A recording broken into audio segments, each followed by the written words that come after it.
Good afternoon, everyone, and thank you for joining us on this very interesting panel discussion. Can I ask all the panelists to mute while I just do a quick introduction? Thank you.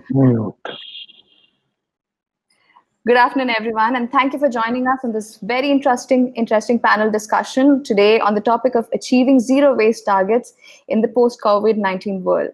I am Susan Joseph, Head of PR at IBC Media, and I'm very excited to welcome you all today as we launch the Loop Innovation Program, a sustainability open innovation challenge launched by ESG Robo in collaboration with IBC Media. Our objective with this program is to bring scalable solutions for ESG issues across industries. You will hear more about this during the course of the discussion.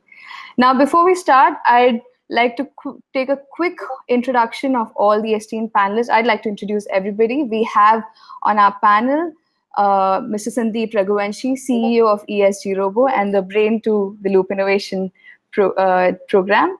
Our next panelist is Dr. Sirish Sangle, professor at NITIE, followed by Dr. Vaman Acharya, a prominent environmentalist, founder of Compost, Sunrays Compost, social entrepreneur, and former chairman of Karnataka State Pollution Board. We also have Dr. Ram Babu, founder and CEO of RSM General Carbon, and Dr. Dinesh Tiwari, a private equity professional with over 25 years of experience in investing. In emerging markets, Mr. Srinath V, a product strategy and management consultant, and of course, our moderator for the day, Vishal Krishna, business editor at Your Story. Now, without taking any further time, I'd like to hand over to Vishal to get started with this session, which I know I'm dying to deep dive into, and hopefully so are you. We have a chat session here where we request the audience to feel free and engage. And if you have any questions, please share that questions in the tab section. We will circle back to those at the end of the session. Post the discussion, if for any questions, please select the raise a hand option and you can come live on the video and ask a question with this selected panelist. Over to you, Vishal. Susan, thank you for that wonderful introduction. What an important topic to be speaking about. While we look at profits, we often ignore waste. We ignore things that don't matter to us. And this esteemed panel, right, has been at the core of sustainability for a while now. And it's interesting because you guys are launching something called the Loop Innovation Program, which is going to be an accelerator or a program where sustainable ideas can be accelerated, helped, right? So I welcome all of you. And for the audience, right, we have 3 PhDs here. We have people who work with startups, corporates. You will come to know that why sustainability is the heart of everything going forward. And if you're an entrepreneur, you'd want to know why, even if you're a tech company, you got to start with sustainability, okay? So let me start off by asking each of our panelists to give a quick introduction about all of them and the work that they've done. Probably take about 30-40 seconds, and then maybe we'll get in immediately to the topic that everybody is waiting for. Right, Sandeep, let's start with you. Sure. Thank you, Vishal. I'm Sandeep Raghuvanshi. I'm CEO of ESG Robo. I have more than 20 years of experience. I have worked most of my career in corporate finance. I've spent a lot of time in South Asia, Southeast Asia, Sub-Saharan Africa, Middle East, Eastern Europe. Primarily looked at the corporates from their performance perspective, and one realization that came as part of the jobs that I did always was that non-financial indicators always mattered a lot more in predicting the financial indicators, and this was the holy grail at all points of time for all the corporates. But once you start looking deeper into that, you realize, in fact, that is where the actual businesses effectively get defined, and the way the whole landscape in the world that is changing, and all the initiatives that we see, the concerns, and this is now something which is very much mainstream. And that is what essentially drives me, and hence I have devoted the rest of my life on this particular field. So very much look forward to be part of this panel. Okay, Dr. Ram, you were once a nuclear scientist. You did your PhD in nuclear physics, if I'm correct. But that's taken you to a new world of sustainability. You were also at PwC. A little bit about introduction of yourself, sir.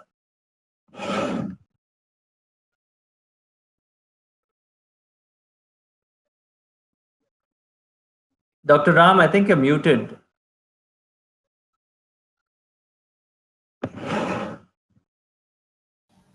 Thanks, Vishal. Yeah. As Vishal introduced, I began my career as a nuclear physicist, then continued into the development science, development studies. And I was an academic for a significant period, for about 15 years. Out of that, I also spent about 7 to 8 years in National Environmental Engineering Research Institute. Okay, I headed a few different kinds of departments like air pollution, systems, environmental systems, etc., etc. Then post that, I came into PricewaterhouseCoopers, and in PricewaterhouseCoopers, I established their sustainability and governance practice, and I led that at an Asia level. Subsequent to that, I shifted myself to Cantor Fitzgerald. Cantor Fitzgerald is essentially a bond broker, but they also had a huge interest into environmental services brokering. So I led their business in Asia under the name of Cantor CO2E. And at the end, now I am leading RSMGC. It's a joint venture between RSM and General Carbon. And RSM is a sixth largest audit tax advisory firm globally. So something that is common along all my life has been that I wanted to mainstream the sustainability and market sustainability goods and services.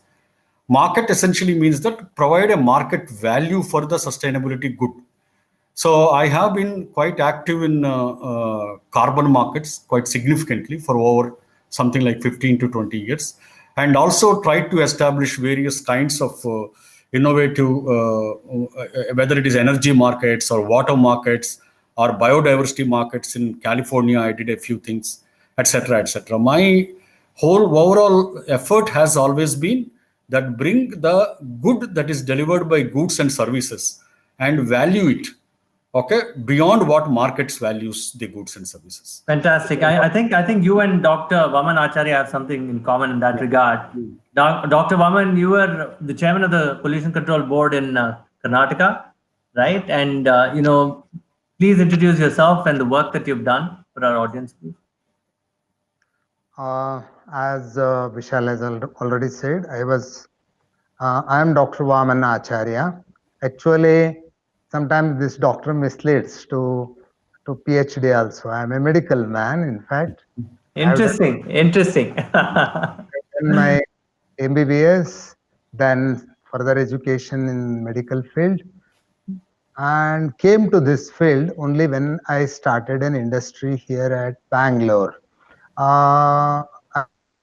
Industry called Sunrays Composts at Bangalore way back in 83, 84. And till today, I'm doing business there successfully. Probably most of the units that enter into waste management end up with a disaster, or they do not take off at all. Either thing, if it takes off, then it crashes.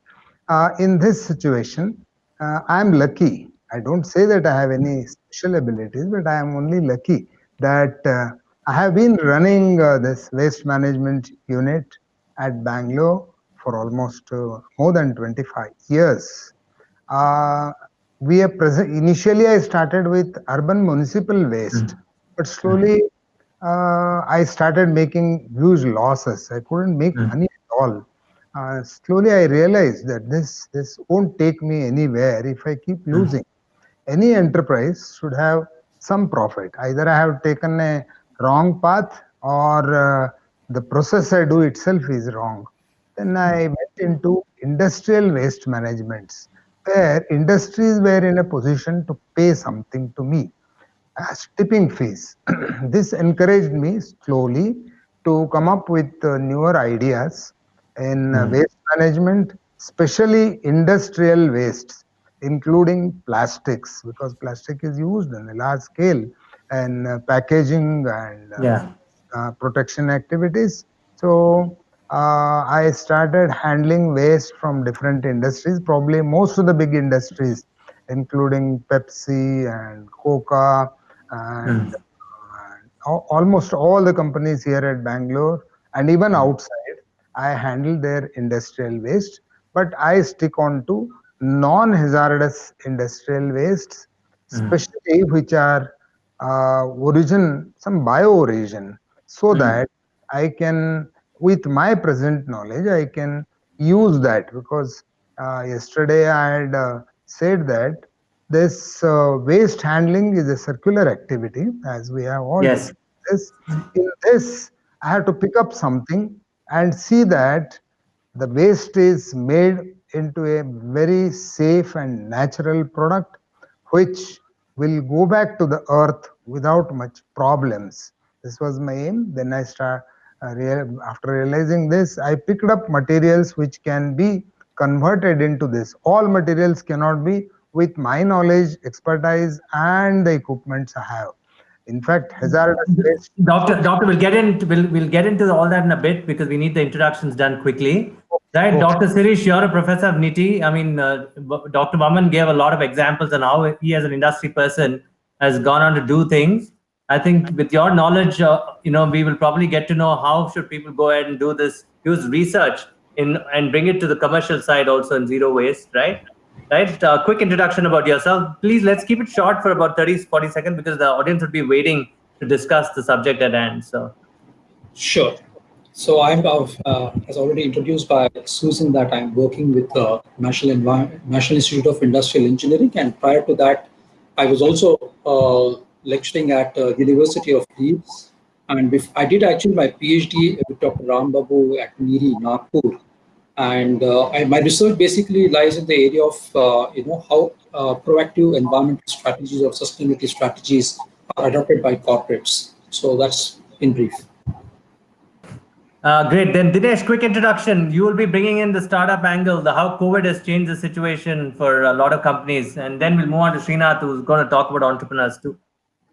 Thanks, Vishal. I've basically been a private equity investor pretty much for the last 25 years. And I've had the fortune of working with a variety of institutions there. Pretty much from people like CDC Actis, which is basically the UK government's investing arm in the early 2000s. Which has a very strong focus on sustainability and environment. So the exposure has been pretty high from that time onwards there. And also continued on during my roles in Standard Chartered Bank and JP Morgan and across institutions. So I've seen the attitude towards the sustainability, waste management actually change across the years. From being purely compliance-led and a tick in the box, it's become more a bit of a strategic choice. So to that extent, I think I've seen that relatively closely. It's a topic close to my heart, and I think I'd love to speak more about that once we get into the topic. Yeah, absolutely. Srinath, you would resonate with entrepreneurs. You're going to advise them on how to go about this. A little bit about yourself, please. Absolutely. Thanks, Vishal. Yeah, so I would echo what Mr. Dinesh said. So I come from a product background. I've been working as a product manager first, and then as a product strategy consultant. My first brush with the whole sustainability angle is, I remember I used to work at Nokia, and Nokia had run a campaign called Planet Ke Rakhwale, which was essentially encouraging kids to come back and take e-waste and deposit it back at Nokia so it could be recycled. And I think that really sparked the whole thought of how marketing can play a role in sustainability. And over the last 8 years, I've been a consultant. I've mentored multiple startups, some working even in the space of sustainability. And I see this noticeable shift that earlier it was more about larger issues about how do we save the planet.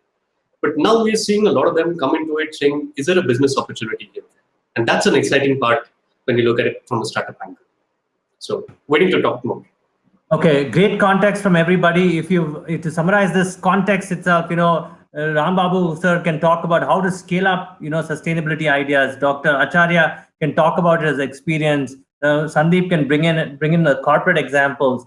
Sirish, Dinesh, and Srinath can bring how entrepreneurs can think about sustainability. So this is the reason why loop innovation is important, right, Sandeep? That's the reason why IBC Media and you have done this. A quick introduction about that, and I want to quickly move into, what does sustainability mean? It means many things for many people. And like Mr. Dinesh said, it is only about compliance so far. How can we go beyond that? I think thanks a lot, Vishal. I would in fact take the thread from what Srinath just said, right? And this is primarily the reason why we are here, because sustainability as a topic has been gaining currency over past some time now, right? And what we have seen, however, is that a lot of these conversations are still very macro in nature. They're a bit abstract in nature. Yes. And this has to change. And this is, in a way, an attempt to bring that. It is already happening in many parts, to make it a little bit more specific and more micro. So while we talk about the various concepts like the climate change, which has brought to light from the Paris Climate Agreement, everyone sort of understands what are the macro areas that are happening. We understand about all the glaciers melting and the polar ices and sea levels and the hurricanes and heat waves, etc. But these are sort of still very macro, and a lot of people will find little difficult to relate that to what decisions they can make when they go to the office on Monday. Right. And if we just take one example from what happened in COVID very recently. So COVID has a lot of the same characteristics that you will find in the sustainability challenges that we talk about, be it the environmental challenges or social challenges. But the people were able to come together very quickly. Decisions were being made all over the world in sync, right? People reacted to it because there was an urgency and everyone was able to relate to it. The same level of analysis at an individual level is not something that we are able to see when we look at environmental and social matters. So the idea was essentially how do we start breaking down these conversations? How do we pick these larger challenges that are out there? And every time when we look at a challenge, the way it has to be seen is that it is not to be seen in terms of the problems that it poses, but rather it has to be seen in terms of the opportunities that it presents. Because what it has essentially done is that you have the whole range of social and environmental challenges which are out there. They open up an entire domain of new set of problem statements that can be solved. The grander the challenge, the bigger is the potential scale of an opportunity that it presents. And this is essentially where the conversation has to start. So once we start doing that, we need to break down these environmental and social problems into these bite-sized specific value streams. And there are so many different value streams. If we start looking from the country perspective, we start looking from industry perspective, we start looking from each of the company perspectives. So you have to define in terms of how the material is flowing. You have to define in terms of all the emissions that are essentially coming out, and you have the regulations which are moving. Once we start looking into that, then there are several opportunities in each of those problem statements that come out, which essentially become a potential opportunity for innovations to be driven over there. Companies need to solve them. Government regulations are moving, and all the potential innovation ideas which are out there, these all need to be centered around such specific problem statements. So the idea was essentially to go down this path. And this is not something that we are picking up something which is very new, because this is already being done in the world in many, many areas. In fact, some of those which were economically sustainable opportunities on their own right, they have been solved for time even before the word sustainability got the currency the way it is right now, right? We have the aluminum cans which have been recycled all the time. We don't find newspaper litter anywhere. We only find plastic litter. The reason is it could be recycled up to 7 times. It has already been done. There are so many other cases that we can talk about across all these value chains. So the idea was to start this as a new narrative, to start talking about in terms of opportunities. Now, when we do that, we need different viewpoints, because none of these problems are internal to any industry or any company. These all go beyond. These have a wide circle, loop, if you would call about, right? Either on the biodegradable ones or on the non-biodegradable ones. These all go beyond the fences of a particular company. In fact, they go beyond the fences of a particular industry. So when we talk about any circularity or we talk about any of these challenges, they all require multidisciplinary knowledge to come together. And that is why it is important to have a conversation where you have different perspectives that can come together. They can help define these problems in a particular manner. You can get the corporate backing. You can identify the scale of these opportunities, so that a lot of these technologies and solutions which are essentially looking for problems where they can apply, or the reverse way, all these can be channelized in the right manner. So that essentially is the thought behind Loop program. That's amazing. Dr. Ram, coming down to you, right? This is such an amazing program that they've launched. But for anybody starting in the sustainability side, be it a company to start thinking about sustainable development, where do they begin, Dr. Ram? I mean, it looks like, there are things going on around you, but we leave the rules to others. Some blame the government. Some say, okay, there is a citizens group that will take care of it, right? Where should somebody think start with sustainability? Is there a way for an entrepreneur, a go-to guide in your vast experience? Where should an entrepreneur begin with sustainability? Well, okay. see, from my personal experience, I began the exploration in sustainability in late 70s, when we were all students still pursuing the doctorate. You had an MIT treatise called Limits to Growth. Correct. That exactly said that what kind of limits are there to growth and how do you want to address that growth, etc., etc. It came out of a research team called Club of Rome at that particular time. And the whole outcome was called Limits to Growth. And that actually kickstarted the sustainability debate. And we as young students in IIT, were pursuing and following up that debate and became a part of the whole game, from that time onwards in the pursuit of sustainability. But today, whether it is at that particular point of time or at this time, those who would like to see sustainability always presented an opportunity. Those who refuse to see, for them it was a risk. For them it was a tick box. For them it was a compliance. For example, at the time when the limits to growth and resource limitation was being talked about, how the coal is limited, non-renewable resources are limited, there are people who looked at various other options into non-renewable resources, which almost looked like a CSR activity or a philanthropic activity. And today, under the COVID, only reliable, scalable, and practicable energy solution seems to be the renewables. So you have a rush of capital coming into the renewables today into India. I'm talking about last few months. So to me, always sustainability presented a new set of goods and services.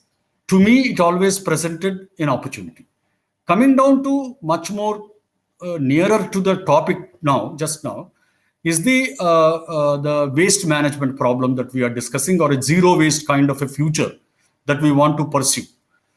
To me, it is actually, if I look at a sector like food, let us say, the food sector, the recent World Economic Forum and subsequent to that MacArthur Foundation almost says that 25% of the food, edible food part actually gets wasted through the process, either within the food processing industry or at the consumption level across the value chain. Minimum of 25% gets wasted, and saving that waste actually is an opportunity of around $4 billion per year. So that is the kind of opportunity that we have, whether we are talking about in India, whether we are talking about in different countries. So how does these opportunities present themselves? Will they be simply macro opportunities, or when actually it is dug deeper, will our entrepreneurs be able to tap into various levels of opportunity? For example, in the food, you would have opportunities starting from nutrient recycling. That means whatever is the food that is wasted, like Dr. Vamanacharya has been telling, that it has to go back to the earth as a nutrient. That is one of the major opportunities that you have, actually sending back the food waste back into the nutrient. And you also have variety of opportunities even to structuring the food, that delivers appropriate health benefits to the people, to the digitalization of the whole sector, so that the food waste can be properly collected, managed, etc., etc. So you have a variety of opportunities, whether it is a IT applications or digitalization of the value chain, or whether it is a nutrient recycle going back, or urban agriculture, or at the micro level, it presents itself into different kinds of opportunities. Whether you go into another kind of, on plastics and many other sectors like, batteries, etc., etc., you have extended producer responsibility already being talked about and being implemented. And there are clear opportunities in the compliance sector itself to be able to manage plastics, to be able to manage batteries, to be able to manage electronic waste, etc., etc. Those being the opportunities. Even in the apparel sector, you have an opportunity to manage the apparel packaging. You have an opportunity to manage upcycling the rejected or second use apparels, etc., etc. So I rather see a large number of opportunities in the waste management. I prefer not to call it waste management. Okay, I would rather see wealth management. I see wealth in the whole thing. So whether it is a matter of properly designing a product so that it is recyclable, whether it is a matter of actually using the product in an appropriate fashion, manufacturing the product in an appropriate fashion, and during use, post-use, appropriately recycle it. If necessary, use it again or use it for a second life. And at the end, actually, anybody who wants to dispose anything, okay, ultimately may have to get a certificate for saying that this is not worth anything else. So that is the kind of economy that we need to get on to. Okay, I see a lot of opportunity in that part of the economy. Okay, Dr. Sirish, would Vishal, you agree? Yeah, go on, Srinath. Go on. You can say something. Go on. Yeah, I just want to add a little bit to what Dr. Ram said as well. So I have been working with startups. I have also been advising a client trying to sell machine learning solutions in renewable energy over the last 2 years. It's been a phenomenal experience. I think if you just take the energy space, renewable energy, if you have to set up a plant, you need a lot of money. But there are tons of these startups who understand machine learning very well. Now, suddenly there's an opportunity that if you take renewable energy, you can generate a lot more power and you can do predictive maintenance based on the skills that you have. Right? Another case that I met a very interesting startup which, coming to the food waste angle, what they were saying was there are a lot of these shipments that go from India to markets like Dubai, and high-end restaurants need a particular quality. If you ship fish or if you ship any fruits there, a lot of times what happens is it's difficult to manually check and ensure that the right quality is being shipped, and so there's rejection at the end point.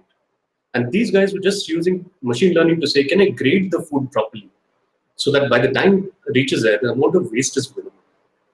So thinking like a startup, I think really the whole effort around Loop innovation is we want to spread the canvas out. I've been seeing the comments, and it's fascinating seeing so many startups here who come from the renewable energy, from the green sector.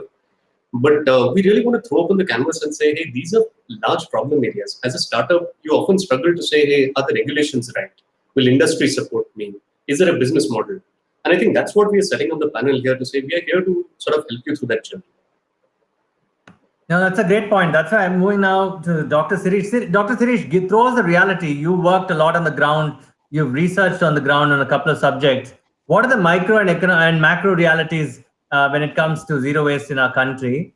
You know, there are so many things Dr. Rambabu pointed out, right? It is a $4 billion opportunity. You know, it is a wealth creation that can happen here.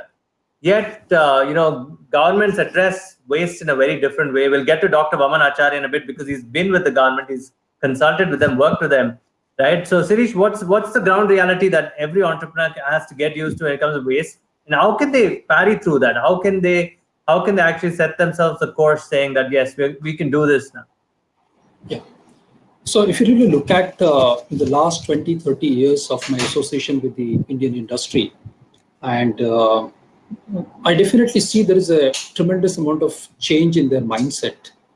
Earlier, it was more of a compliance-oriented kind of thing. And if you try to really look at what is compliance, it's nothing but a compromise between what should be done and what can be done.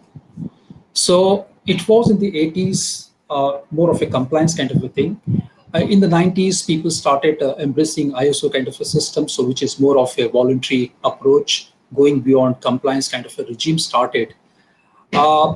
But still, I think a large number of organizations still look at sustainability at the best, more from a risk perspective. As rightly said by, I think, Sandeep and Dr. Rambabu, that the opportunity basket is much bigger, but we are still looking at, you know, it from a risk point of view. So at the best, we are trying to avoid the risk, and that's where I think we get stuck actually. If you really start looking at where industries have made money, you know, in terms of sustainability, and I think the research very clearly shows that it is only when they have gone much beyond the compliance. But not every company which goes beyond the compliance is able to make money. So just like, you know, companies make money when they have a business intelligence, similarly, unless and until companies understand or develop some sort of a sustainability intelligence, I think it is difficult for the Indian market at least to sort of reward you. If you really look at the European market vis-a-vis the Indian market, the European market is perhaps, in the last 20 years, I think has shown consistently that the market reward the sustainable behavior of the companies. But if you ask me about India, maybe it doesn't reward you all the time for your sustainable behavior, but it definitely punishes you for your unsustainable behavior. Okay, so that is, of course, the sort of a reality at the market level. Now, what needs to be done?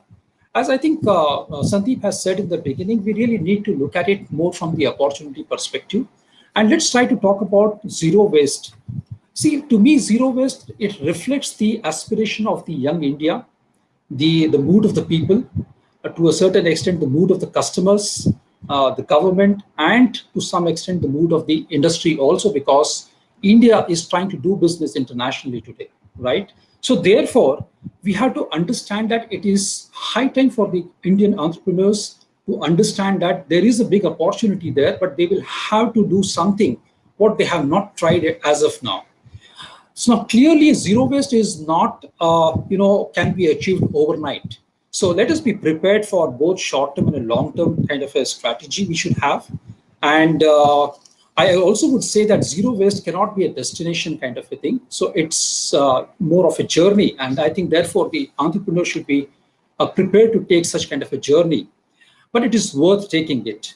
Now, zero waste cannot be definitely achieved with our current mindset. For business, it is like sustainable development may be a right thing to do, but it is not good for my business, is what I feel is the mindset by and large of the companies today, barring a few. The mindset of the society also is that, when it comes to waste, everybody says that, not in my backyard kind of a thing. Because as Rambabu said, we look at waste as something which is unproductive, which has no value. Now, the moment we look at it as a value, then everybody, each one of us will say that, yes, in my backyard. So from NIMBY, we have to move towards a YIMBY kind of a thing in order to really harness this opportunity. And government also, I think, have to change the role from a regulator to more of a facilitator. So that is one thing at the industry level, what is required.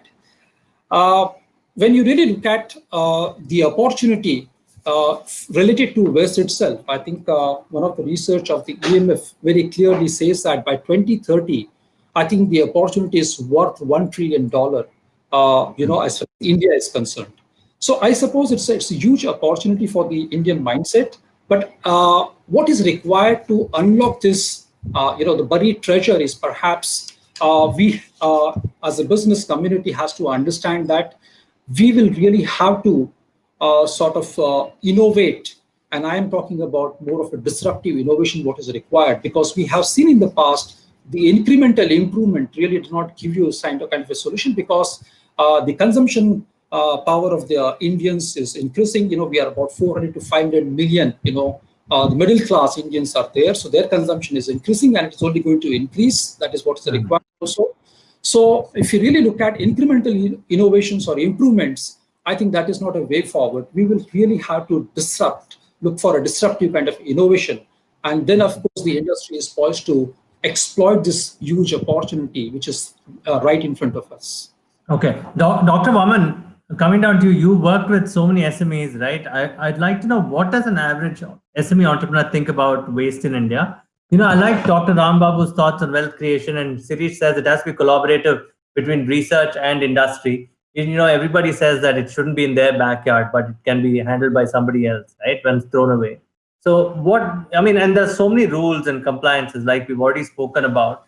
You managed to reduce those rules in Karnataka. You brought it down to a few points, right? Or 4 or 5 main points in terms of compliance, right? And you made sure that it wasn't difficult for an entrepreneur to understand, to understand waste management, right? And, can you throw some light on what's going on in the SME segment? Sir, you're on mute. You're on mute, sir. No, you're fine. So meanwhile, Dinesh, I'd like you to prepare our audience also for the capital raised, okay? That's the next question that I'm going to. And so, yeah, that's something that's going to be important. He's still on mute. So does anybody want to take this before Dr. steps in, Dr. Vaman Acharya steps in? Sandeep, go on. So, in fact, I'll just pick from what Dr. Shirish was talking about, right? So, when we look at the opportunity space, and this is in fact in line with what Srinath also said, right? Once you start breaking it down, then you start seeing so many opportunities which could be of very large scale, which many times we miss. So, if we just look at waste, which is the current topic that we have picked, and there are so many other themes that we look at, right? So, India, as for the last census, India has 7,935 towns, urban towns. Collectively, we generate more than 50 million tons of waste. Now, most of the cities, most of the large urban cities have run out of this space for landfill, and you can't take any more, right? Is this a problem? Well, at the same time, it is a huge opportunity, because once you start looking at the audit of what this is, you have significant amount of it which is organic in nature. Then you got e-waste, you got built material waste, you have got other kind of waste. If we start looking into it now, e-waste, for example, it is known fact that 1 ton of e-waste has more gold in it than 1 ton of gold ore, right? Yes. So that is a massive resource that is available, which currently is not being tapped in the way it should be tapped into. If Yeah, we it's look very into unorganized. I've seen it. The way people are treated in extracting these minerals, right, or Correct. metals rather. Let's say metals. Pardon me. It's really Correct. bad. And it's it's in a closed room. It's fumigated. Smoke's coming from everywhere, right? So it's for copper and gold and all that. It's a terrible way of collecting. There are a lot of very valuable materials which are out there, which are just not being extracted right now. But if we go into this, let's say if we have to prevent whatever this waste is going into the landfills, then you have to do some intervention at every step of it. And it starts all the way from your design, right? From the design, when it goes into what kind of materials will go into, what is the usability of that material can be at the end of life, and how many times it can be reused. And there are so many great examples where they have tapped into each of those aspects. If we take food, for example, which was one of the topics that came up. Now, India has close to 40% of our food gets wasted somewhere in that value chain. There are multiple that is on the supply side. On the supply side. Right? Yeah, but so most of the wastage in India happens during the storage and transportation, unlike let's say in developed countries where it happens at the consumer stage, right? Now, the grains represent the highest component of that food wastage that happens from calorific value perspective, because it has less moisture compared to let's say fruits and vegetables. Now, for the grains where you have so much of wastage, there is one technology that someone has been working on, is to have these tiny robots which can crawl in your silos, and they can give you an early warning of potential damage that might be happening. Now, these are opportunities. We are talking about several billions of dollars of savings that will be associated over there, right? If we go down the path and if we go into the consumed food, the cooked food, all the large cafeterias have 3 to 5, sometimes even 10% of their meals go unserved. This is essentially a demand supply problem, right? And if we are looking at a cafeteria that has got 10,000 meals being served, a 3%, 5% is still few hundred meals we are talking about, right? So it's a significant amount of saving on a per day basis. And if you accumulate that, that starts becoming pretty large. These are all opportunity areas that can save that waste that is going on. But it's not only about the consumption part of the food, right? When we look at the organic waste, we are also talking about the portions of the plant which are not edible for humans. So you have the peels of all these fruits and others. They all have a lot of valuable nutrients in them. So if you could find a way to extract the bionutrients, the nutraceuticals from it, the aromas from it, the flavors from it, that is a massive industry. The consumption can go for the human use, it can go for animal feeds. There are so many requirements for the poultry feeds and other things, which again is a huge area of innovation, right? It's interesting you say this, because the opportunities are plenty. I think Dr. Vaman's back. But one thing that audience must remember, for those of you who've not lived in Indian villages, I mean, 40, 50 years ago, there was no plastic. There was no plastic in 1989. And Dr. Ram Babu and Dr. Vaman and others could vouch for this. There was no plastic. Everything was reused. Everything consumed was reused as either manure, or even, they would make beds out of the coconut, what do you call that? The coconut husk, right? They would make beds out of it. There were lots of things happening. India was a zero waste country, right? For some reason, over the last 30 years, we've become very consumerist and lost it. And industrialization, I don't blame. So now I'm going to bring Dr. Vaman Acharya in. Doctor, how did the SMBs react in India? You were the one who said, lesser the rules, the better. And you implemented that in Karnataka, right? Can you talk about your experience and tell us, what does zero waste mean in terms of in the SMB industrial sector? Yeah, basically the industries which are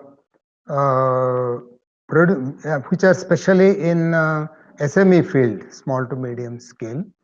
One is their resources for reusing or minimizing or recycling their wastes is limited.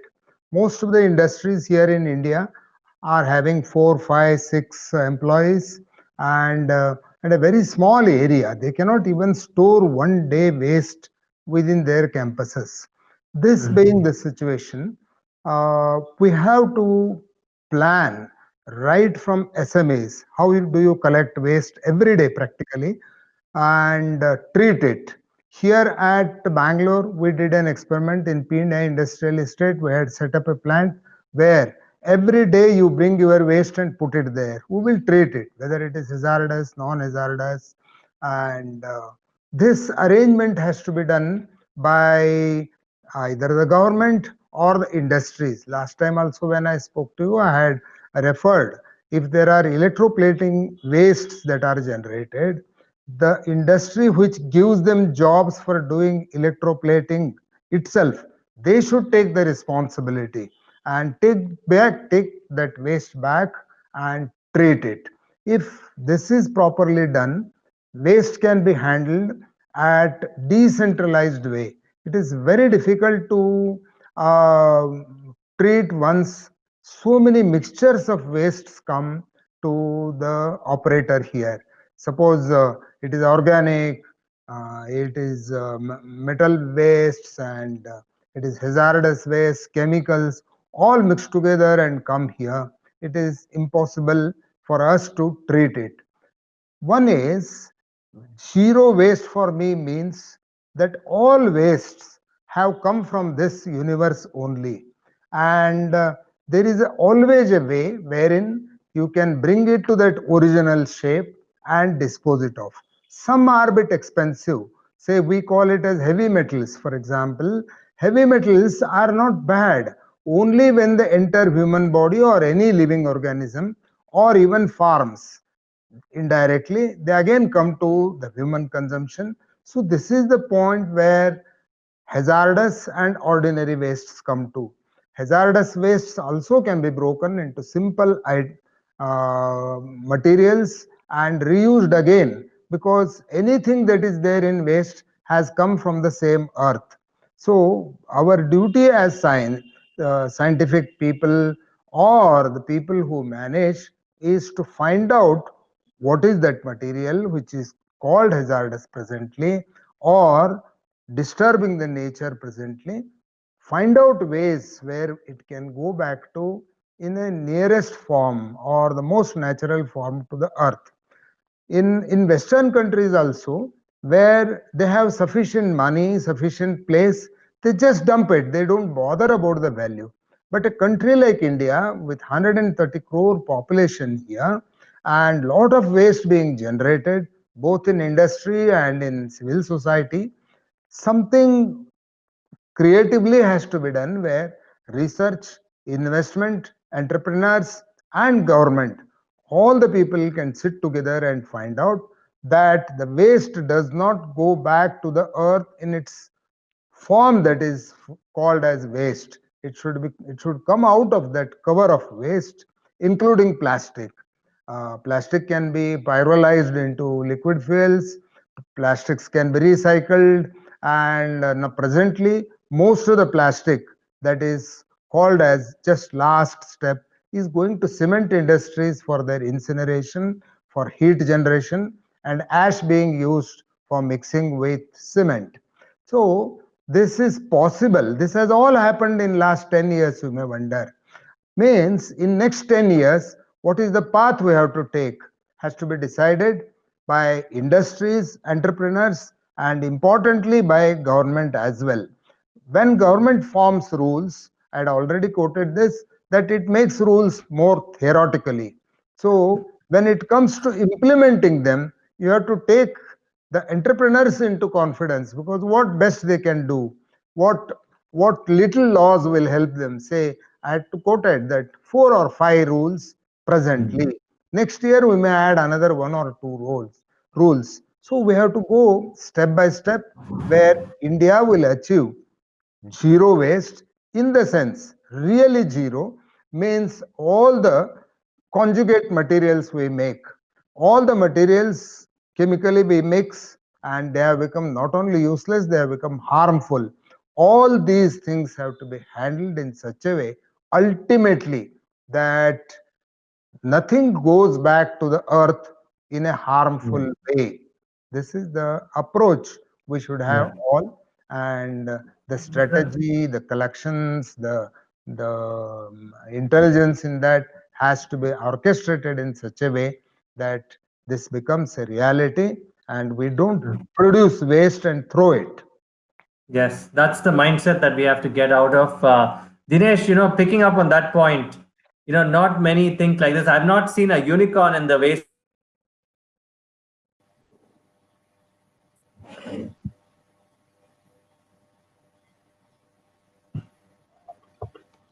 Yes. Yeah, Vishal, I think thanks. You're very right. I think there hasn't been a unicorn in this space very clearly.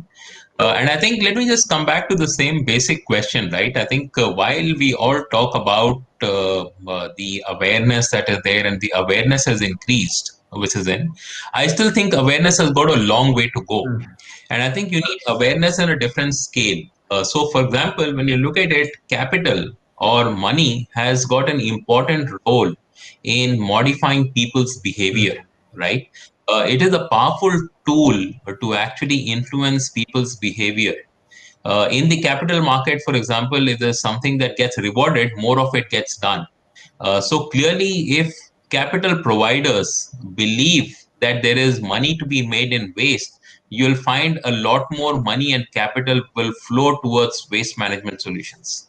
So today, while you do have relatively small businesses that are there, which actually do exceedingly great work on waste management, sustainability, but in some shape and form, it is continued to be semi mom and pop shop kind of businesses that are in place. You don't find large enterprises that are there in this space, and that is stemming from the problem that people don't believe that you have business models that are really scalable and can actually grow into large businesses. What is needed is basically for that awareness to be brought in, which is in. What is needed for that is basically the right business models that can actually be scaled to be large value propositions that can really be brought in, right?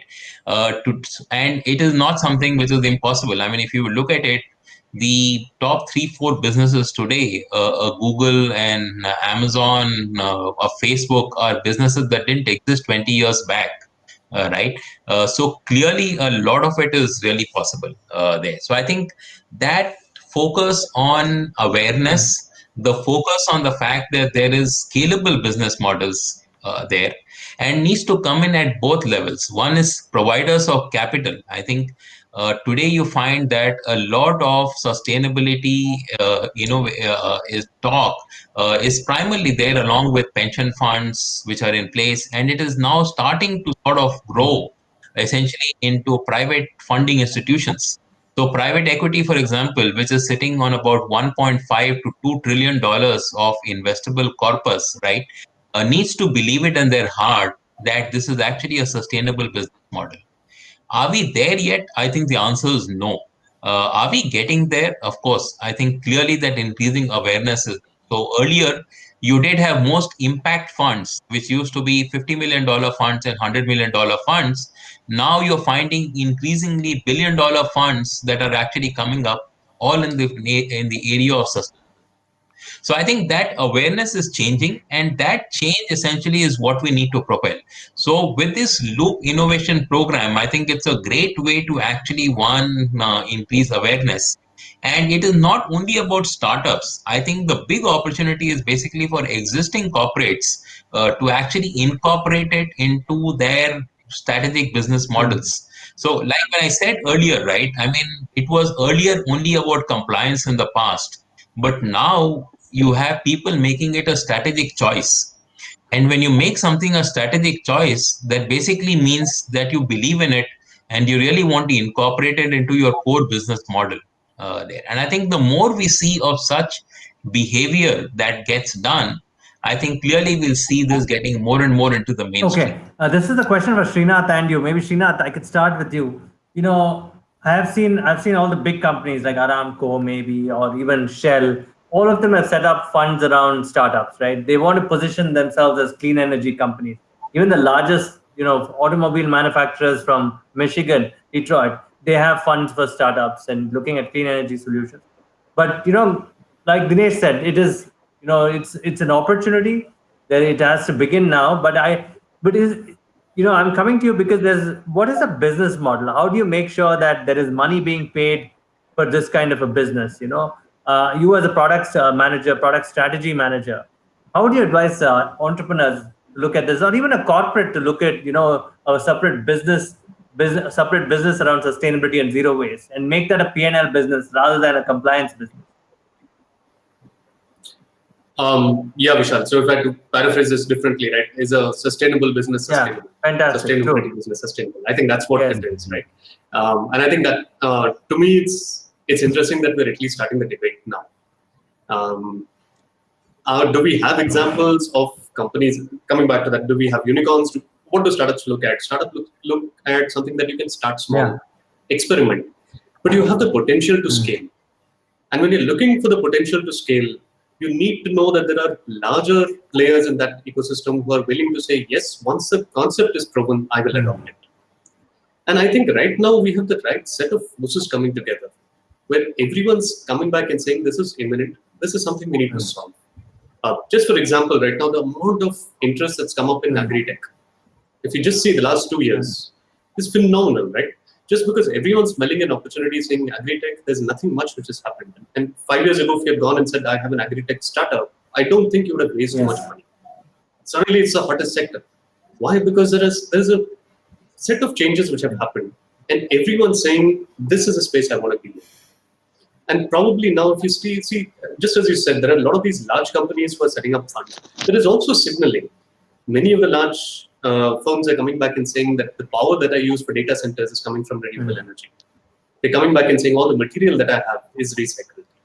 And as this conversation grows between different parties, we will start seeing this movement from just a compliance and the PR exercise to something which is a little more business friendly. And I think once that shift happens, the startups which are positioned, which smell the opportunity, it's for them to grow. Very good point. Very good point. For example, everybody looks at a Tesla, and that's a California company, right? And I say, look in your own background. There's Chetan Maini here, who's done Sun Mobility and Reva. Exactly. Look at him. He's done wonders with just 50 million raised. He sold Reva to Mahindras, and now he's building Sun Mobility, which is a battery management company, right? I mean, we need many more successes. Dinesh, do you see successes coming your way? I think successes are coming our way. I think clearly that you do find successes that are taking place, right? I think even if you look at historical examples, so for example, there's an example of a Praj Industries, right, which is basically Pune-based, which is a reasonably renowned business at this point in time. It started off with basically a simple bet on what you do with the waste coming out of a sugarcane plant. So you do have examples, and I think when you start to look at it, you will find examples. The question that I think we need to debate and discuss: how do we make it scalable? How do we make it a large billion-dollar business? So, for example, today, if you look at it, capital is increasingly getting attracted to larger businesses, right? I mean, that is where the bulk of money actually goes in over there. And I think, and even for every startup, the dream is to become big. It has to be a billion-dollar market. I mean, essentially to get there, which is then, and the size of the market is really what matters. Okay. So I think as long as we can build scalable value propositions, then I think we really have a chance. Dr. Ram, you wanted to say something. Go on. Yeah. When it comes to the billion-dollar companies, I think we already have some of them. Okay, but they have already got mainstream. For example, you have Greenko, a renewable energy company. You have a Renew, who is a renewable energy company, who is now a darling of all the investors, right? Whether they are GICs or whoever it is. Okay, so I very soon you would start seeing in the waste management, maybe in the automobile sector. Right. The one trend that would happen in the automobile sector is that they shift from the present kind of automobiles to renewable driven, electric vehicle, EVs, renewable driven. And also for the present kind of automobile sector, possibly recycling of the automobiles or reusing of the automobiles, etc., etc. You have seen already, mainstream guys like Mahindras, etc. They started looking at the reuse and also recycling, okay, of the automobiles. I think the renewables are great examples. As Dinesh already pointed out, Pras and some similar industries are good examples. But I think all of them will start small. I see a point that the investors need to get convinced. Their mind share has to be brought in towards this side, and we, even then only the scaling up is possible. The opportunity is there, but the opportunity has to be harnessed. Okay. You say, I mean, Doctor, just to add to one perspective that we have missed out in this debate, and I think I sort of want to bring that in, is basically the power of regulations there. And I think in all of this, essentially, the government also has an important part to play in terms of ensuring the right regulations that are in place. And when I say right regulations, I don't mean essentially incentives, but I mean stability of policies that are in place. So, for example, if you look at the automotive industry, right, or look at any industry, it takes time to actually build an ecosystem and build a vendor base and the tired structure which is in. And if you look at the way essentially policies have been changing around, you'll find that it's very difficult to actually innovate in that exercise. And when you find that there are relatively inconsistent short-term policies, people tend to take a very trading kind of an approach rather than to make deep investments in technology. Because you make deep investments in technology only when you know that there is a consistent regulation that is in place, and you will be able to reap the rewards of your efforts over a period of time. If you don't have that, then you will find that the behavior will trade towards very short-term related thinking, and which is very anti-innovation in a manner. Okay. Dr. Sirish, I mean, these are great points by Ram and Dinesh, right? I want you to talk about some global examples. For example, I'm a fan of history. I heard the Brits cleaned up Thames in a matter of 50 years in the 19th century, right? So, I mean, if you look at Indian rivers, there's a lot of dumping happening. I mean, I don't know how much we're dumping in the oceans as of now. What comes together? I mean, we again spoke about entrepreneurs, research, corporate, and investment to come together, right? But what should really happen to create a society that cares about its environment? Is it lessen the consumption, or go back to the old Indian ways where consumption was not a story at all, right? We were all very self-sufficient. So what are your thoughts from an academic perspective on this?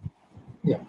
So if you really look at the challenge of sustainability as far as India is concerned, which is a bit different from what is there in the Western world.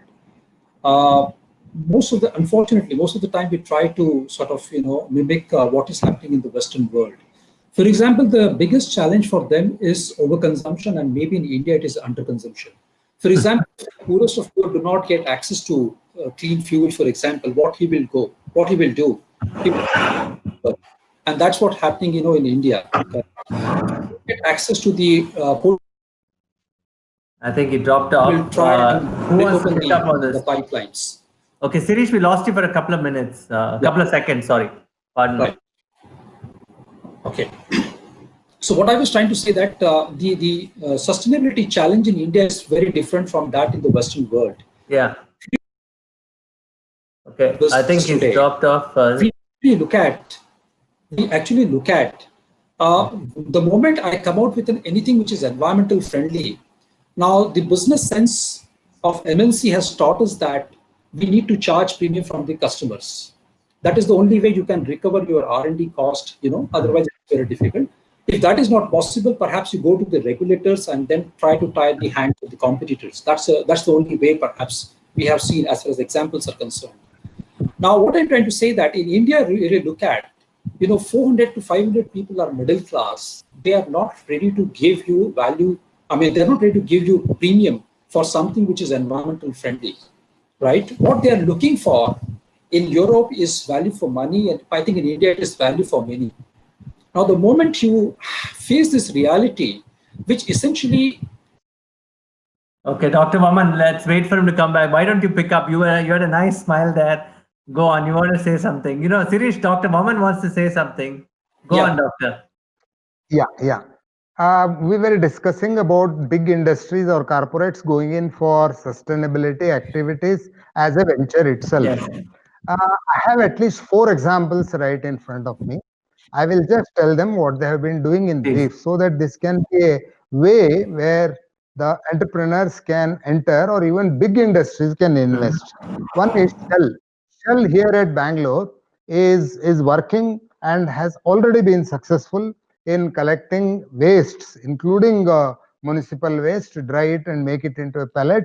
I have been supplying those pellets to Shell and make ready to use fuel for automobiles. They have already done it and they are channeling about 50 units in coming 2 to 3 years in India who will generate direct to the pump fuels from different types of waste, including agro waste. This is one example. Second is Reliance. Reliance itself, it may be a surprise to you that they are working on a very large scale, wherein they want to make use of these wastes and generate almost fuel-like, means diesel or petrol-like fuels, and for direct use. They're doing a lot of work. When I was discussing to them, I felt that small units who handle waste like me could be closed down. To that extent, they are working. I'm not afraid of they closing down. Another example I must quote here at Bangalore is TVS. TVS has started and created a network of equipments, of buying, of purification, of liquids from co-pyrolization of pyrolysis of plastic waste. They are buying lot of plastic and converting it into useful fuel which can be directly used for automobile industry. So this has just begun. They have put up only one unit at Chennai. They are looking all over the country to take such plastic. Last I must quote Poonawalla from Pune. Poonawalla is encouraging units wherein you make biogas and sell it for automobile industry. Biogas means from urban waste, generate gas, purify it, remove carbon dioxide to the fullest extent, and then sell it directly, pump it to the vehicles for their use. I'm only quoting 4 industries Nice. which have invested as an enterprise also. Especially Reliance is looking for a large amount of money in that, not waiting for any help from anybody. They have done it, and this I have quoted not the best examples, only as a way that it's possible that big companies, corporates can enter and achieve success in this line. Okay, Thank you. that's good. That's a great, Sirish. Do you think that it is only the large corporate can show us the way? Dr. Ram, you could take this too. Would you agree with Dr. Vaman's point that large corporate are doing this, and if they set a precedent, then others can follow? Yeah. So I think what my experience with the industry and the research that I have read actually elsewhere also, it clearly shows that of course the large companies have a only advantage of they have a buffer capital, correct? They have slack resources. They can always deploy it to achieve something called as a zero waste. But at the same time, you have to understand that the organizational gravity of these large companies are very big. So it's almost like the bureaucracy it works, correct? So I think the smaller organizations, see, all of us actually are thinking from one simple paradigm that the moment you have to do something environmental friendly, it has to be costly. Now that is the presumption with which we are actually moving ahead, right? What is required is that we possibly have to look for disruptive innovations today. Time has come to really look for out of box thinking innovations so that we will be able to reduce the pollution. For example, you look at this bottle. This is a nice glass bottle which can be recycled. Now the problem is that look at the design. For example, this is actually stuck over here. Now, if I want to remove it, it is not possible. Now, therefore, this simply makes it not so recyclable. Again, if I remove this lid, there is a ring attached there. So again, it is not recyclable. So what I'm trying to say is that environmental solutions can be very simple ones. At the design stage itself, if we try to address these problems, I think the large and the small companies, everybody has a space there. That's what I feel. Because what we need to apply is the resource which is available to us. The only resource which is available in abundance is the resource between 2 years. And I think it's available in plenty in India. And I think if we are able to use that resource to come out with solutions for a country like India, I think we can also sell these innovative products even in the developed countries. So the way I look at it is developing the solution for the native Indians and then can take it up. We are also discussing about scale up. Now, I believe that out of society, NGOs, government, and industry, the only institution which has the capability to scale up anything is the industry. And the reason it has the ability to scale up is because it makes profit. Now, NGOs and governments, they don't make profits. And that's the reason that even if their heart is in the right place, they are not able to scale up. And that's the reason I believe that the industry has to take the leadership role in order to really achieve what is called as a zero waste or sustainability. Now, therefore, to Srinath's point, right, is our sustainable businesses really sustainable? That should be the approach. Dr. Ram, what your thoughts before we move on to the audience questions?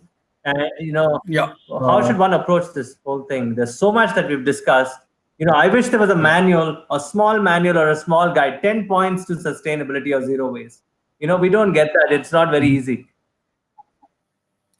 Yeah, the one point that I wanted to add to anybody who wants to pick up an idea, an entrepreneur who wants to pick up an idea and wants to pursue in the waste management or even the circular waste, circulating the material.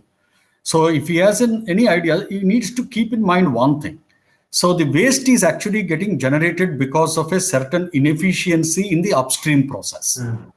So the upstream process, whether it is a X business or a Y business or a Z business, today or tomorrow is able to tap that inefficiency and the waste availability, and the whole problem can get redefined. So it is very important for anybody who want to harness an opportunity has to see the overall developments in the macro system that they are happening and how that whole ecosystem will change, so that the kind of waste that he is talking about or waste problem that he wants to address, he's sort of putting his business based on could be a short-term kind of a situation. In India, and also some of these things, if they are based on simple regulations, these things also can be very short-term. For example, in India, you had something called renewable energy certificates. Do you know that they are in surplus? Okay. Wow. Right? Then you wanted to, at one point of time, you wanted to do renewable energy in plenty. Today, renewable energy is a headache. Okay, but then question is that how do you actually combine that renewable energy generation with appropriate storages, with appropriate grid management? I think there are challenges qualitatively are becoming different. So the entrepreneurs and startups should not look at a small window that is available without looking at a macro situation, because the waste management is much more dependent on the macro situation and removing of inefficiencies in the upstream.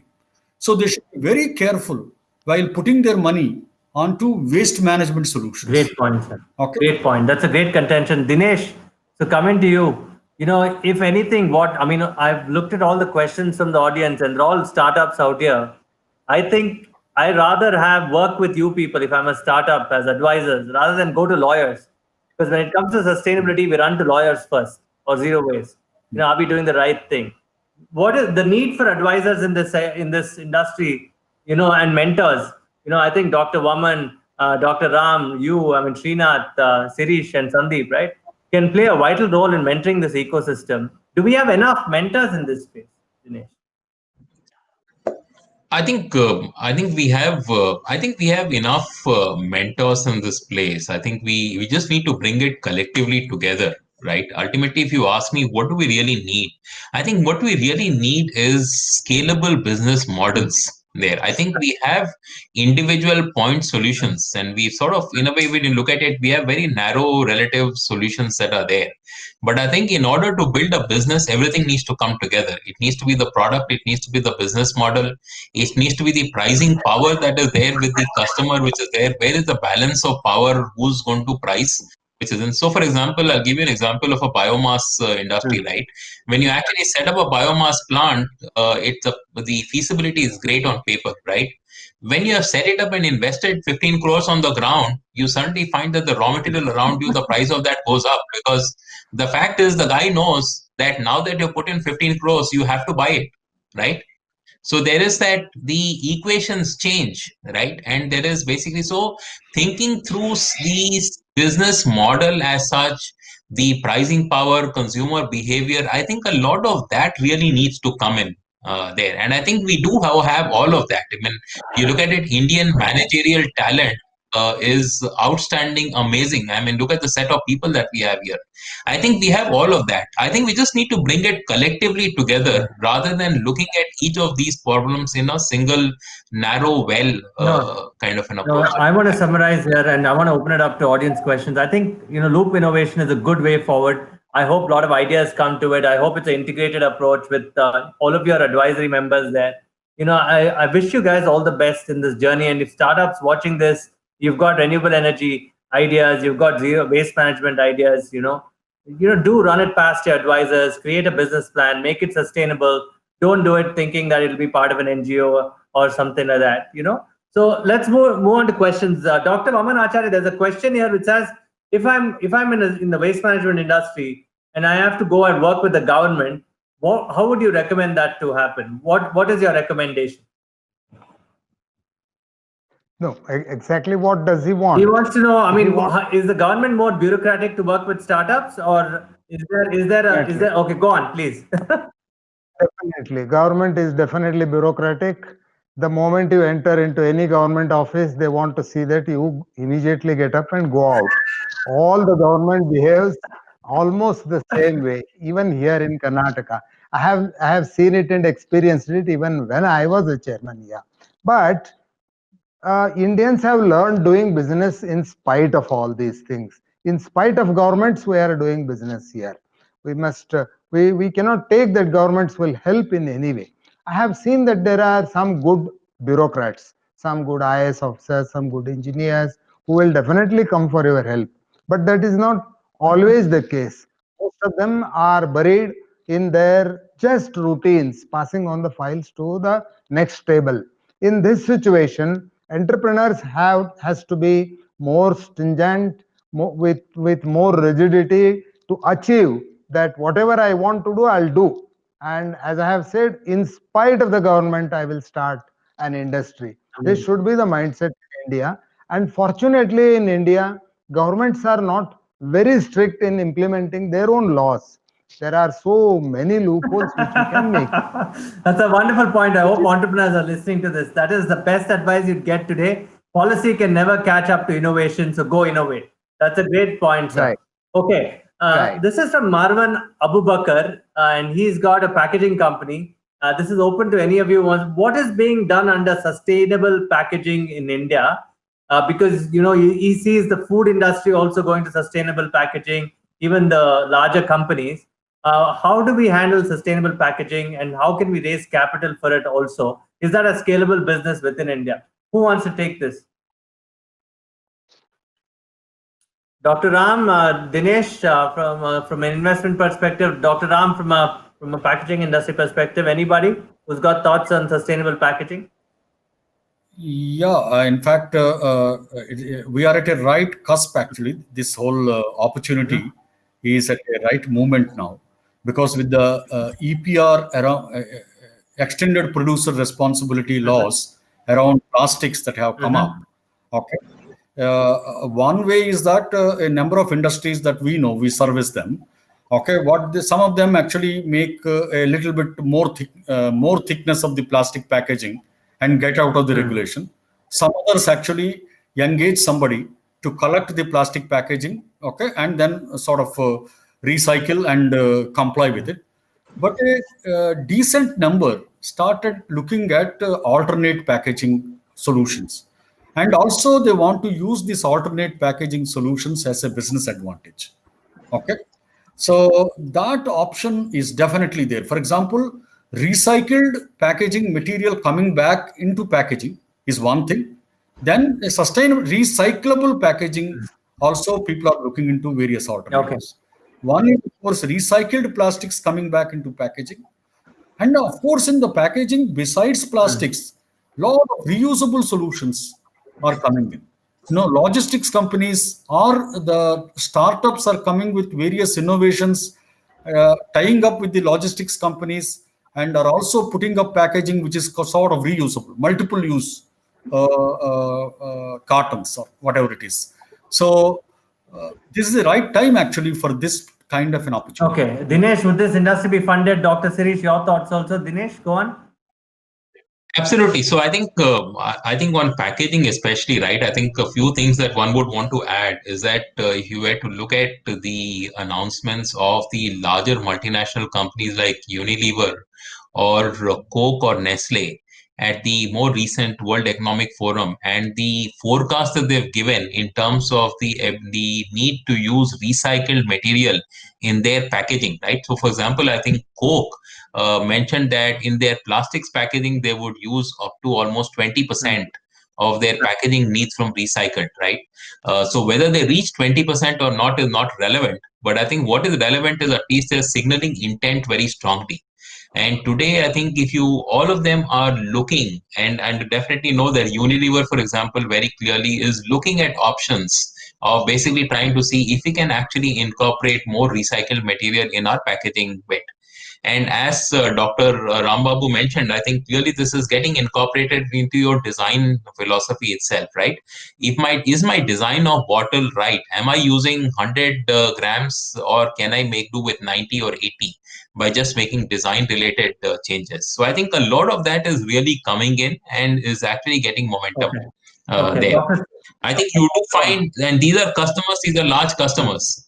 Okay, Dr. Sirish, in terms of the sustainable packaging, I don't want to see this ending up in the ocean. Is there some form of traceability for this packaging that can be pushed in this country?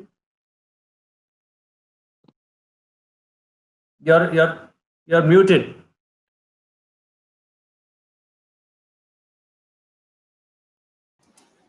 Go on, doctor. Yeah, I suppose the sustainable packaging as an industry definitely has a lot of scope here. I'll just give an example of we all know about the Tetra packaging. The reason why we have a problem with the Tetra packaging was, since we do not have a life cycle view of the whole thing, many times the investment made by the industry was actually wrong.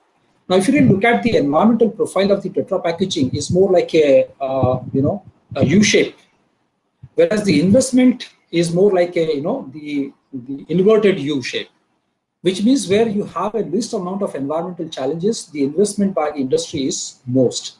So what I'm trying to say that most of the time when we actually start a business, we really need to understand that where are the opportunities and where are the hotspots, and we really need to plug those hotspots very, very tactfully. And that is what I'm trying to say, that sustainability in any case do not offer you ready-made opportunity to make money. So many times people ask this question, does it pay to become green or sustainable? And I think the right approach is to understand when does it pay to become sustainable. So which means I need to understand that if I make an investment, I make it only for two reasons, either to avoid business risk or to create business opportunities. And if we are able to understand this, I think every single business under the sun is sustainable in that sense. That's what I'm trying to say, that we have to develop intelligence to make investment into sustainability. It do not offer you automatic opportunity that there is something which is not so green, and therefore if I make an investment there, I will be able to make money. No, I'm sorry, that is not the case. We clearly have to understand that what are the risks and what are is there any risk I'm addressing by moving towards a particular kind of a packaging solution, or am I creating a kind of a business opportunity? Now, the moment the investors start looking into, the entrepreneurs start looking into these questions, I think the business will become more sustainable. I would like to say that in India, anything which is sustainable, we have to understand that Indians do not like to pay premium for something which is a public good, which is environment. I am paying more for the organic food because I believe that it is offering me some sort of a imaginative, even though if it is an imaginative, but it offers me a private good. But in case of an environment, it do not offer me any kind of a direct incentives. So therefore, whether I would like to invest there or not is a big question. And therefore, only solutions that will work in India are those solutions which are world-class solution, but still, it is affordable to a larger mass of the Indians. That which means you have to have excellence, but at an affordable cost. I think that is something which is a bottom line, and that is what I see is that companies will now look forward for new kind of a solution from the design stage, because I believe that what we today look at is a value chain. I think there is an opportunity to create what is called as a value cycle. At each value point, you possibly look for an opportunity to recycle, reuse, or recover the material. And that is what is going to be the way forward for the industry. Dr. Ram, do you think, Dr. Vaman, do you think all companies need a chief sustainability officer? Because Dr. Sirish has given us there's so much to understand, and entrepreneurs are not rational enough to think about so many of these points. That's why most of us become academics, right? So, what would you suggest an entrepreneur to do? Every person, including investors in private corporate companies, should think of sustainability. There need not be one person called sustainability manager who will handle all these things. This has to be done by everybody, and more so by investors. Okay, great point. Okay, next question is about forests. He says the Ministry of Environment and Forests has shared a new guideline on EPR. I wouldn't know what EPR is. What are your opinions about EPR? And because they say that waste in this country, most of the waste in this country is not recyclable. And how can you protect forests? Who wants to take this? Go on, Dr. Vaman. This EPR is a new thing that they have made to avoid plastics which are not reusable, especially multi-layer plastics. Government has come out with a guideline and with some proposals wherein if you are using plastics that cannot be reused and recycled and they reach customers eat a piece of chocolate or a biscuit, throw away that multi-layered plastic right in their dustbin, it goes to a wasteland. If somebody collects that waste and that is bundled and sent for final disposal especially in cement industries for burning, where you get rid of this material completely once for all. For this, government has asked the person who has produced such packaging material which cannot be reused has to pay for this. Okay. What they have found is they need not pay it in terms of money or in terms of additional tax while you buy your material, but they have to pay it. You need not pay it for every piece that is thrown in the village, which is not practical. But anybody who collects such plastics and brings it for disposal, those agencies or NGOs who collect such plastic, make bundles, make transportable system and send it to cement industries or anybody who burns it for advantage, they will be paid the cost of that. That's why it is called extended producer responsibility. Okay, fantastic. EPR. Do you think it's justifiable? I mean, will people pay for it? It is doing well, though there are black horses there also. People take plastic from anywhere and dispose anywhere. This is happening, but still, I must say that this is a very good initiative taken by government, and also lot of thinking and practically down to earth work has been done in this field. Okay. This is a great reward that government has planned from the pockets of industry only for sustainability. Great. Go on, Dr. Vishal, Ram. just Vishal, if I can just add two very quick points on this one. I think on one hand, the EPR, I mean, it's very important to understand, and it for everyone, right, that we have to separate the plastics from packaging. So while the lot of conversations happens against the plastic, essentially what we are talking about is the litter. And it's litter because at the end of this whole pipe of this packaging, there is absolutely no concern about that, which has been gone so far. So EPR is a very great in form of signaling, at least, that everyone has to start thinking about what happens at the end of the pipe.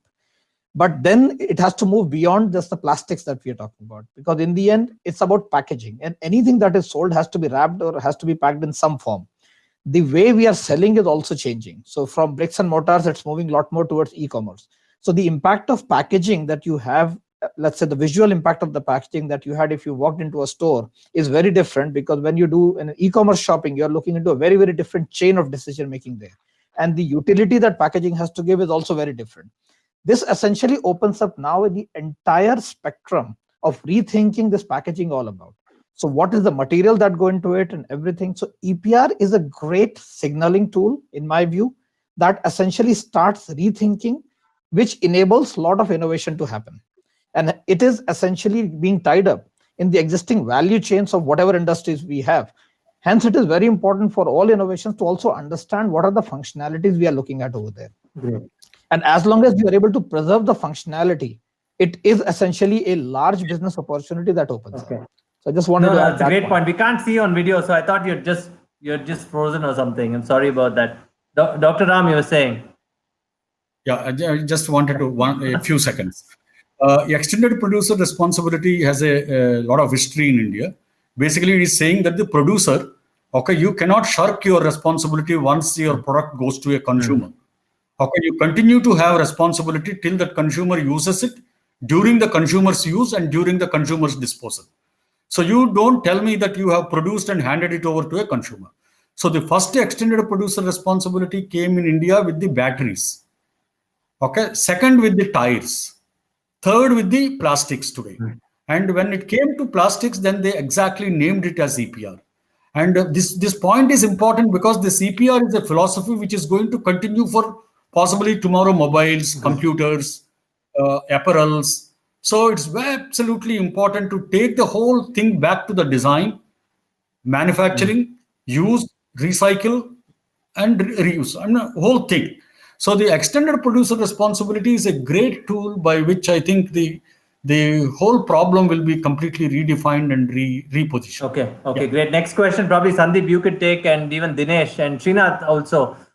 This is about viability gap funding. When you're building a renewable tech business, do you somehow do a B2C kind of pivot to? Do you integrate the two?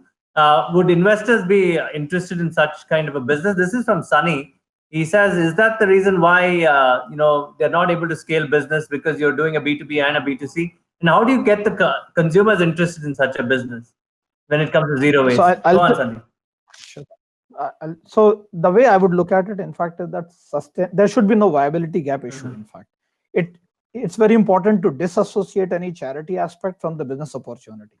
The way I would like to look at it is that all the sustainability challenges on environmental and social aspects, they all are opening up a new set of problems that have to be solved, because it is giving an opportunity to rethink the business models the way they have been. The utility that is being sold by existing businesses, which are very large opportunities, that continues to remain what it is. There is an opportunity now to re-innovate the processes, the systems, the product, the whole cycle, the material usages and how it flows. That is the opportunity one has to look at. As long as there is a way in which we are able to generate economic value out of this, sustainability should be an outcome of that. Sustainability cannot be the primary driver. That is an impact which should be the net result. Your input and the output should generate enough value for profitable outcomes for all the parties. The end result, the impact of that, of course, has to be sustainability. So there should be no question of viability gap in my mind. If it is, then it is not a sustainable business opportunity. Okay. Dinesh, go on.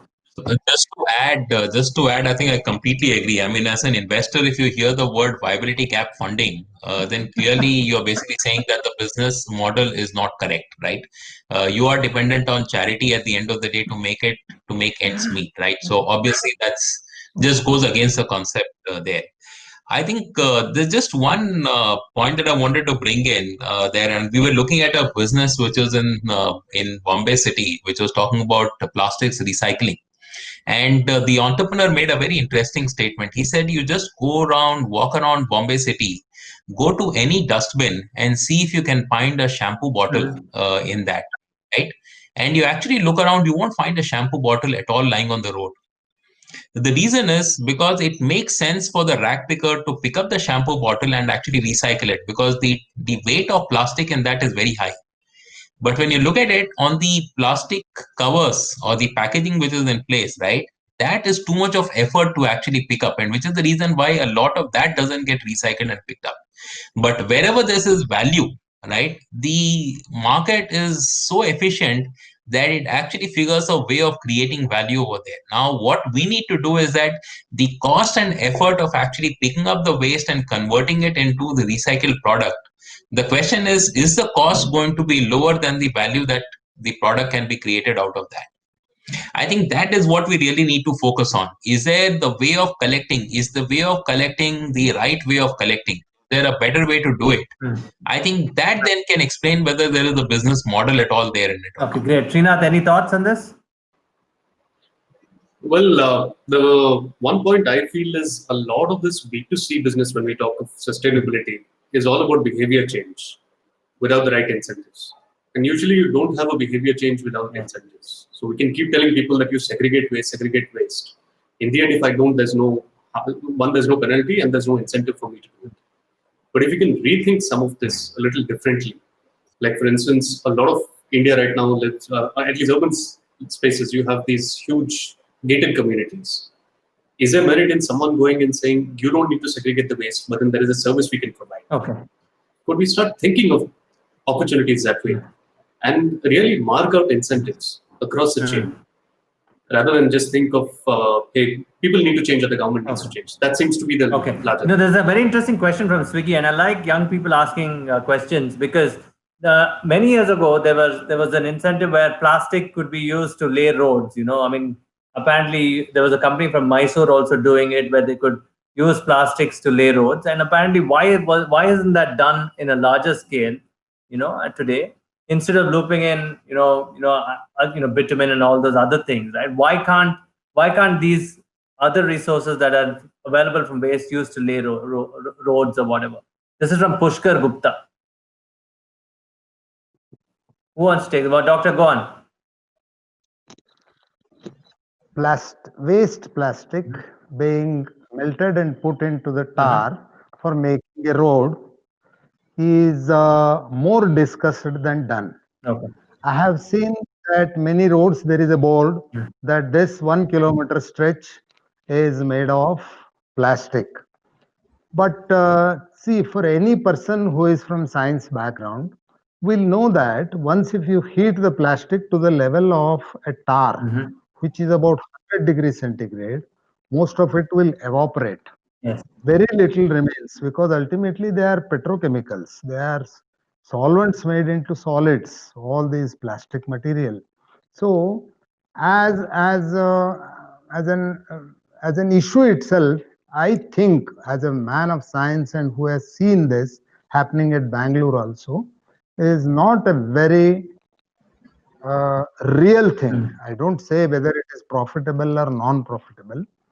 To me also, I generate around 10 to 15 tons of plastic every day. If somebody can take it and melt it and put into a road, if I can get even 2-3 rupees, I'll be getting more than 50,000-60,000 rupees a day. I have contacted so many people who claimed that they are doing roads, but that has never been a reality. Nobody came and picked up. Even today, I pay from my pocket, and plastic goes to cement industries. I am not a fool. I am an entrepreneur. So this being practically the ground level reality, at least in today's situation, I don't feel that putting plastic to Is a road solution. is a great. Okay, great. That settles the debate. Actually, just Go wanted, on, Dinesh. yeah, I just wanted to add one more piece over here. And I think what happens is that when we use plastics, and just talking about plastics, when we use plastics, we know exactly what the quality of plastics is, right? So if I'm using it as a raw material in my production process, I know exactly what plastic is supposed to be.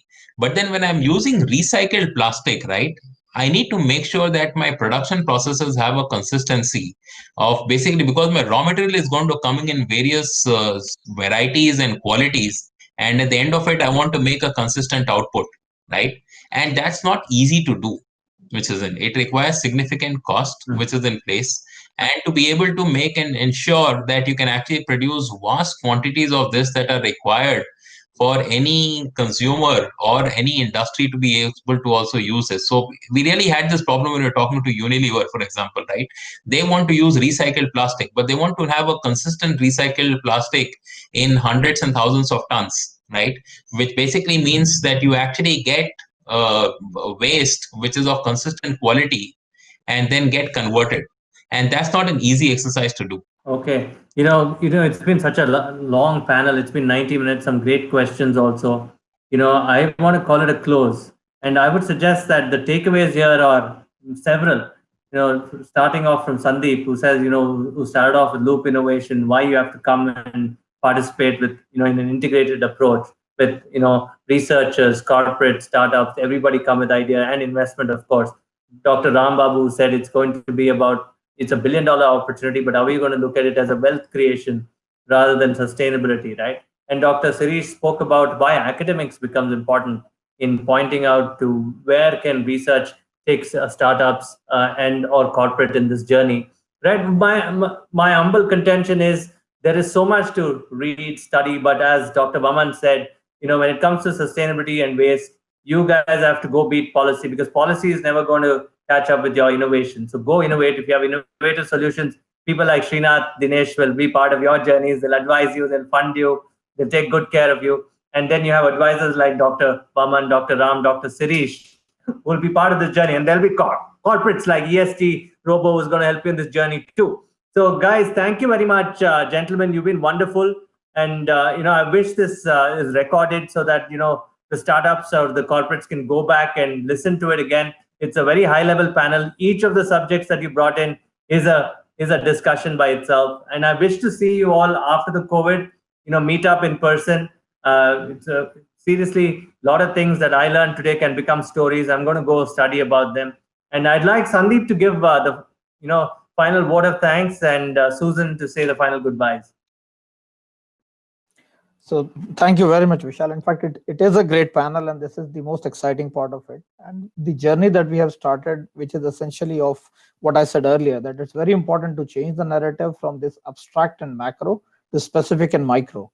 And the moment we start going into that, there are so many unknowns and there are so many different perspectives that are required, because any solution need to align with a lot of these existing business models to find that alternative solution that is sustainable in nature. And this is where it is important that corporates also come on. They help with those set of problem statements, which they would be willing to back. And we will be able to bring those set of stakeholders who can bring that knowledge that is required to help build that business case for all this entrepreneurial activity that is out there, all this brain power that is available to us. They can find those solutions, and we can build those that evasive unicorns that we are talking about essentially can also come out of this. But in the end, what we are looking for is to build that ecosystem where we can bring the problems and the solutions together. Great. Susan, over to you. Thank you for your patience listening to all of us old people.